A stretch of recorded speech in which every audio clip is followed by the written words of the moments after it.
एक बार फिर आपका वाईफाई अड्डा के यूट्यूब चैनल में स्वागत है। मेरा नाम राजीव है और आज हम बात करने वाले हैं एजुकेशन पॉलिसी के बारे में, जो कि अभी आई हुई है।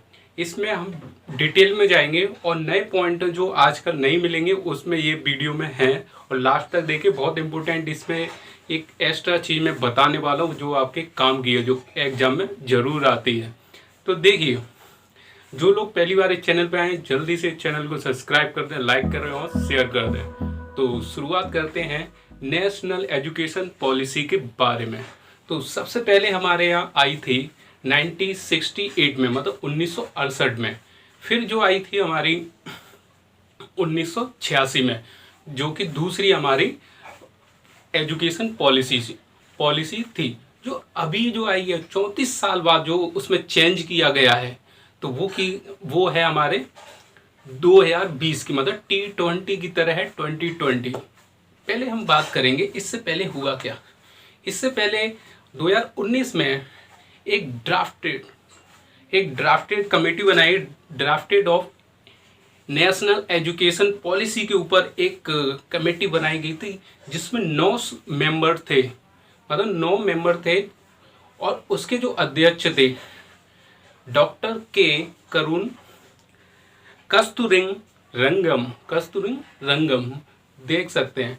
ठीक है, इन्होंने एक ड्राफ्ट पेश किया था जो कि अभी पूरा कंप्लीट हो गया, जो कि अब लागू कर दी गई है।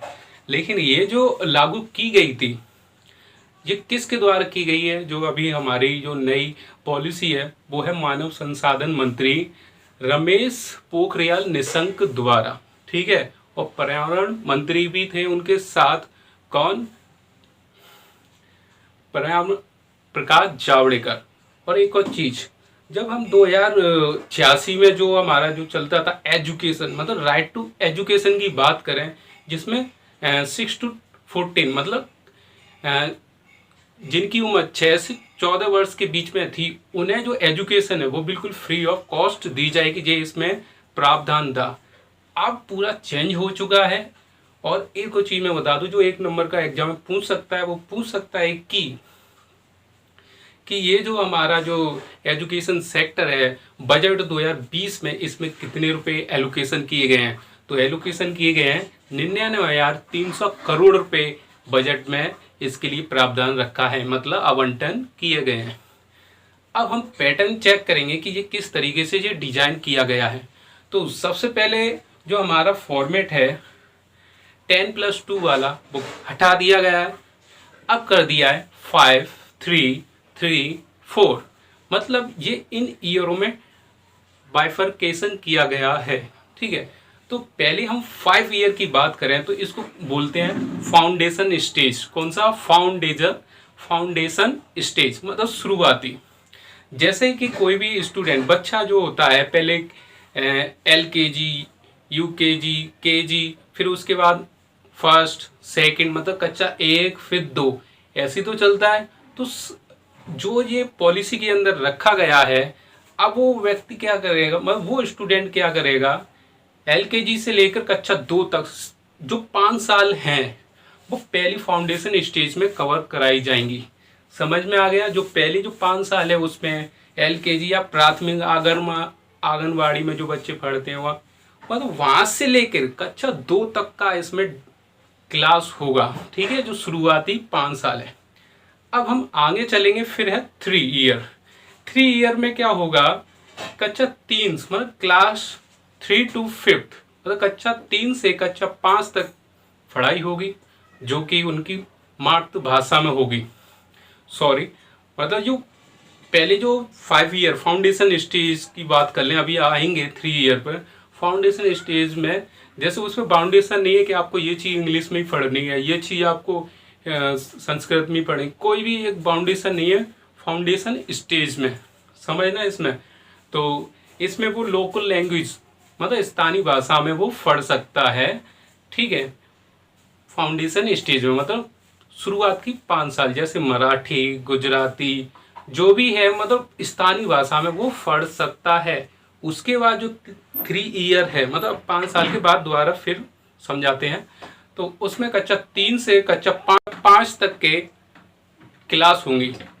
ठीक है, अब उसके बाद जो होगा वो बड़ा अच्छा है, जो कि मैं भी काफ़ी टाइम से सोचता था। लोग डिग्री ले लेते हैं उसके बाद जॉब जॉब, लेकिन कुछ ऐसा भी सीखना चाहिए, मान लो कहीं गवर्नमेंट जॉब ना लगे या कहीं वो अपना काम कर सकें, कुछ अर्निंग कर सकें।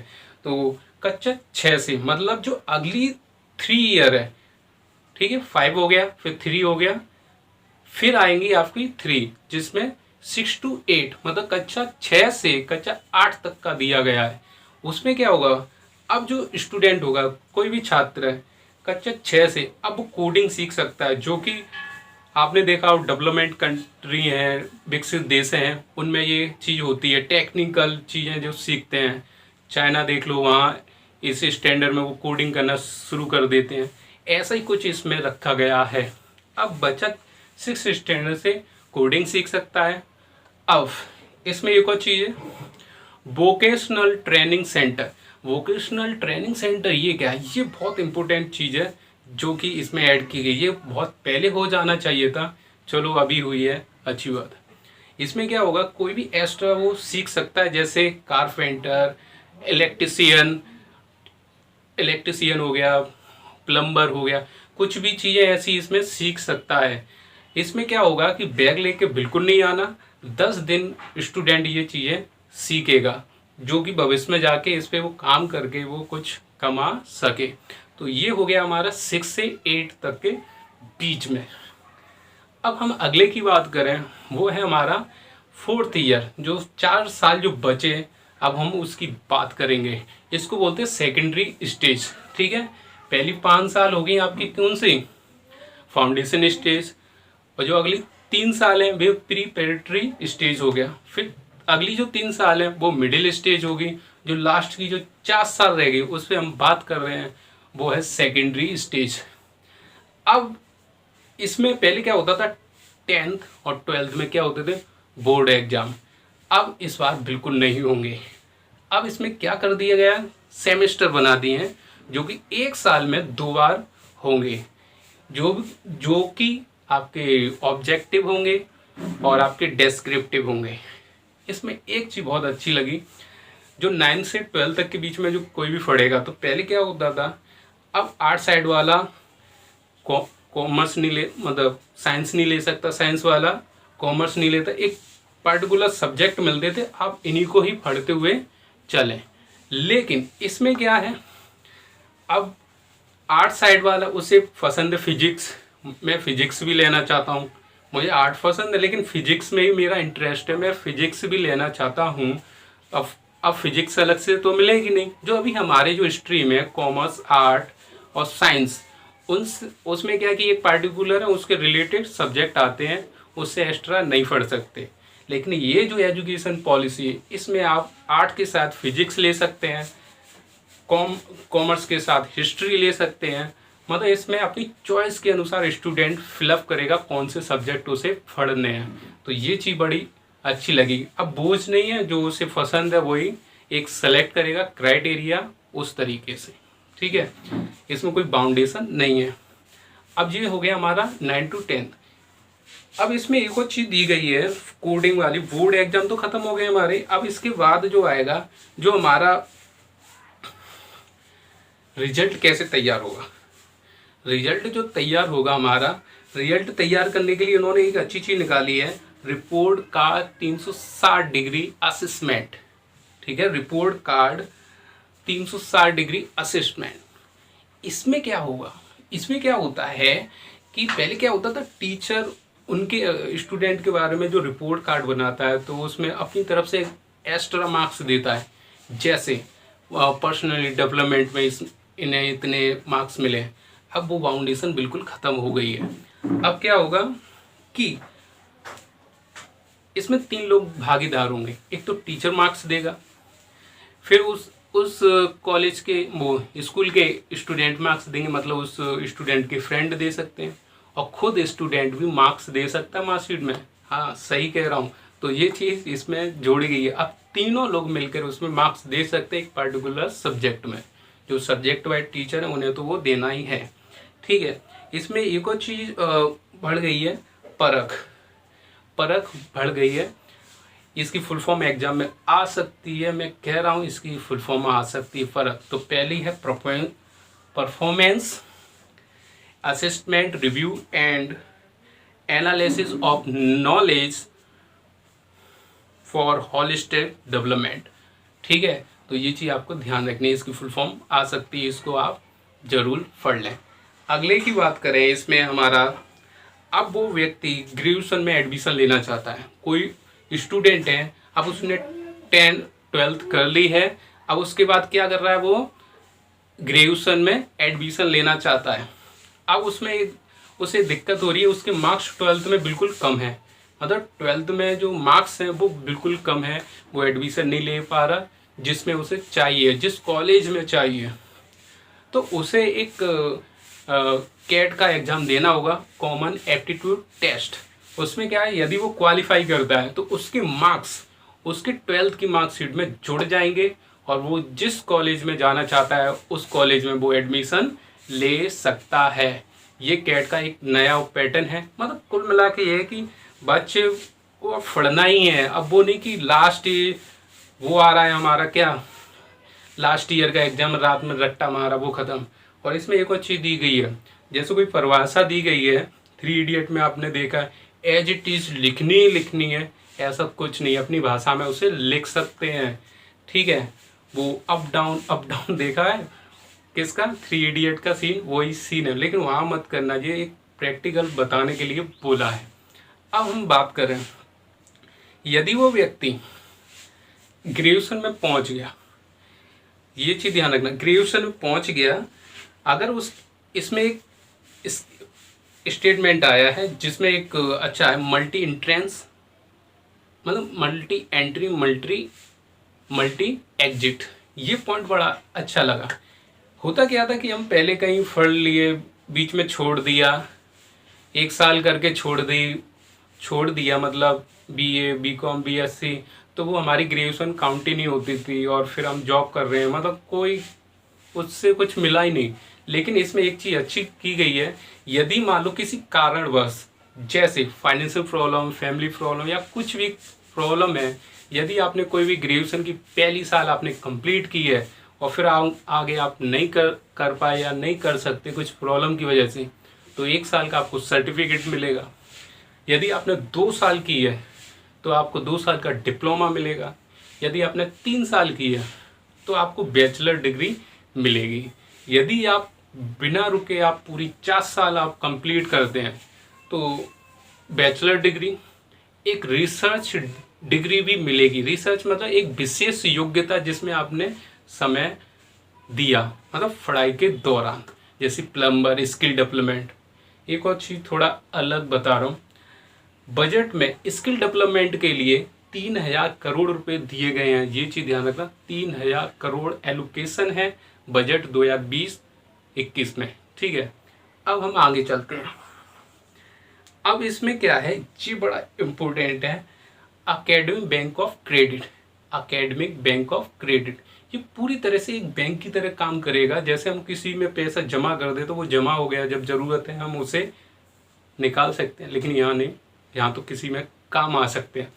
तो एकेडमिक बैंक ऑफ क्रेडिट की बात कर लें तो उसमें क्या है कि जैसे कोई भी एक पार्टिकुलर कोर्स कर रहा है, स्टूडेंट कोई भी एक पार्टिकुलर कोर्स कर रहा है, अब उसकी इच्छा है कि मैं एक्स्ट्रा एक और कोर्स करना चाहता हूँ, मतलब अलग से कोई कोर्स करना चाहता हूँ, तो वो कोर्स करने के लिए ये नहीं कि मतलब अब उस कोर्स का करने का कोई फ़ायदा हुआ कि नहीं हुआ, तो वो जो भी अलग से कोर्स करेगा उस कोर्स में वो एग्ज़ाम देगा और उसके मार्क्स इस एकेडमिक बैंक में क्रेडिट कर दिए जाएंगे। मतलब ये नंबर एक्स्ट्रा एक तरीके से बोनस मार्क्स होंगे। जब आप कहीं जॉब में जाएं या कहीं पे भी जाएं, ये आपके मार्क्स अलग से होंगे। जब आप कहीं जॉब में जाएं या कहीं पे भी जाएं, ये आपके मार्क्स अलग से, जैसे एनसीसी, पता नहीं है मतलब एनसीसी का मतलब ऐसा ही कुछ है, पूरा डिटेल अभी आएगा। तो उसमें क्या होगा कि मतलब वो मार्क्स आपको अलग से ऐड कर दिए जाएंगे, जिसका आपको बेनिफिट कहीं किसी भी क्षेत्र में काम में आएगा, एजुकेशन या जॉब के सेक्शन में। ठीक है, तो अगले की बात करें, और ये पूरी तरह कैसा होगा, डिजिटल। कैसा होगा? डिजिटल। अब हम बात करते हैं एमफिल। कुछ लोग पूछ रहे थे एमफिल का क्या होगा सर।